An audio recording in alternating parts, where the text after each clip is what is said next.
Hi, I'm back again. I will try to give you a brief summary of my previous video, in which I was supposed to be talking about power and its implications. Well, I'm not going to repeat the whole previous video uh, because it will be boring, it will be harder for me to do it, especially because I'm not an English native speaker, although I think I can manage somehow. Well, I started saying something like everybody has an experience of power. Well, I mean, when you go out, you see public buildings, you meet police officers, and that gives you an impression that you're living within a state. That's what I want to mean. But I mean that there are other ways of experiencing power that are not so straightforward, that are more subtle, if you let me say. I mean, for instance, when you are in a family or into a relationship, you experience kind of relationships of power. So you try to influence in your partner's or in your children's behavior and try to accommodate it to your will.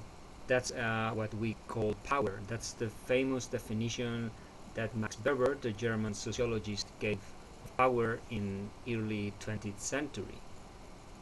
Um, the history of power probably is the history of mankind, because power itself tries to expand as much as possible, and we as human beings, I mean, want to control and try to limit its effects on our lives. And that's why some political thinkers came up with the idea that power can be divided and separated, and that institutions can be built upon that basic idea of separation of powers. And that's one of the main topics in one of the most famous political books that has ever been written, that it's called Le Prix de la Loi, El Espíritu de las Leyes, by the Baron of Montesquieu, in which he was describing the English political system at the time, I mean early 18th century. What I meant in the previous video is that Montesquieu didn't consider that political model as the best possible model for any country or any state in any area. He was only commenting on what was happening at the time in England. In fact, on the contrary, he thought that was not a suitable model for France.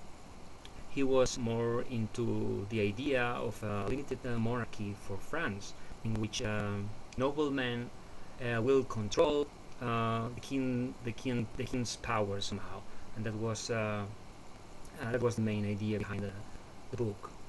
Well, in future videos, I will continue debating and reflecting on powers and its effects on us. Thank you very much for listening. Listen to me.